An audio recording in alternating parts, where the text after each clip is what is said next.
अगर India alliance टिक गया तो 2024 में इनकी सरकार दोबारा नहीं बनने वाली। इंडिया गठबंधन अब मुझे पता लगा मध्य प्रदेश के बाद भारत के चुनाव के लिए है, इंडिया के चुनाव के लिए, देश के चुनाव के लिए है। तो देश का चुनाव आएगा तो बात की जाएगी। निश्चित तौर पर 2024 के चुनाव में तीसरी बार देश फिर से प्रधानमंत्री के रूप में नरेंद्र मोदी जी को चुनेंगे। अब इसे 2024 का सेमीफाइनल कहिए या 2024 की नई सरकार का ट्रेलर, जो भी है 5 राज्यों के विधानसभा चुनाव का जनादेश एनडीए और इंडिया खेमे के लिए वो संदेश होगा जो सीट शेयरिंग से लेकर नेता तक तय करने में बड़ी भूमिका अदा करेगा। इसलिए सभी को 3 दिसंबर का है इंतजार। दरअसल मध्य प्रदेश, राजस्थान और छत्तीसगढ़, तेलंगाना और मिजोरम सरीखे इन 5 राज्यों में 7 नवंबर से चुनाव है और इन सब का रिजल्ट 3 दिसंबर को आएगा। ऐसे में बात करें विपक्ष के इंडिया वाले गठबंधन की, तो मीटिंग दर मीटिंग के बाद सीट शेयरिंग और 24 में गठबंधन के मुखिया का मुद्दा भी अटका हुआ है। कांग्रेस के लिए 3 दिसंबर की तारीख मौका और चुनौती दोनों लेकर आ सकता है।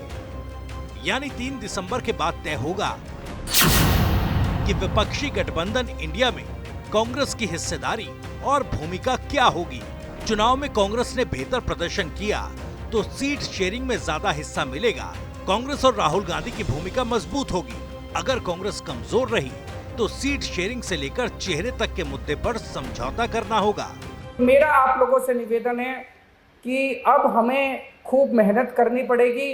अभी तक लोग कहते थे विकल्प नहीं है, अब इंडिया अलायंस को सब लोग विकल्प की तरह देख रहे हैं। ये इंडिया अलायंस, जब से इंडिया अलायंस बना है, मेरे पास बहुत मैसेजेस आए, बहुत लोगों के संदेश आए कि इंडिया अलायंस अगर टिक गया और टिकेगा, अगर इंडिया अलायंस टिक गया तो 2024 में इनकी सरकार दोबारा नहीं बनने वाली। राजनीति में परसेप्शन का बड़ा खेल होता है। कर्नाटक चुनाव के बाद कांग्रेस कार्यकर्ताओं का जोश आई है। वहीं मध्य प्रदेश में सपा कांग्रेस के बीच सीटों का संग्राम भी इसी जोश का नजारा था। वहीं आम आदमी पार्टी भी इन चुनावों में मजबूती के साथ मैदान में है, तो वहीं समाजवादी पार्टी भी एमपी में अपने उम्मीदवारों का ऐलान कर रही है। ऐसे में सपा और आप इन राज्यों में क्या कुछ हासिल कर पाएगी, ये भी 24 के हिसाब से अहम होगा। इंडिया गठबंधन अब मुझे पता लगा मध्य प्रदेश के बाद भारत के चुनाव के लिए है, इंडिया के चुनाव के लिए है, देश के चुनाव के लिए है। तो देश का चुनाव आएगा तो बात की जाएगी। सर क्या और जिसको सीट चाहिए होगी या जिसपे बातचीत होगी वो अलग प्लेटफॉर्म है। लेकिन देश के सामने बड़ी चुनौती है। बीजेपी बड़ी पार्टी है, बीजेपी बहुत ऑर्गेनाइज दल है, इसलिए उसके मुकाबले के लिए कोई भी कंफ्यूजन किसी दल के अंदर नहीं होना चाहिए। बीजेपी और कांग्रेस दोनों के लिए मध्य प्रदेश, राजस्थान और छत्तीसगढ़ अहम हैं, क्योंकि इन 5 राज्यों में सबसे ज्यादा लोकसभा सीटें इन्हीं 3 राज्यों में हैं।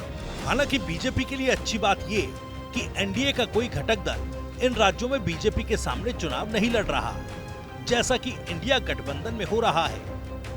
हालांकि बीजेपी के सामने चुनौती खुद को साबित करने की है, तो इसलिए 3 दिसंबर का इंतजार इनको भी बखूबी है।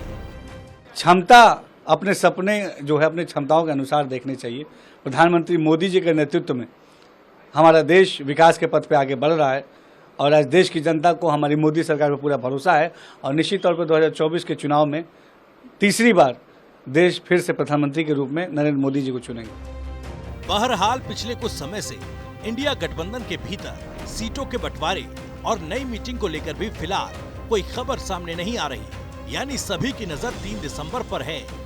ऐसे में सवाल यही है कि क्या 3 दिसंबर का ट्रेलर साफ कर देगा 2024 की सियासी पिक्चर। सवाल ये भी है कि क्या 3 दिसंबर को खत्म हो जाएगा वो इंतजार जो तय करेगा 2024 के खास किरदार।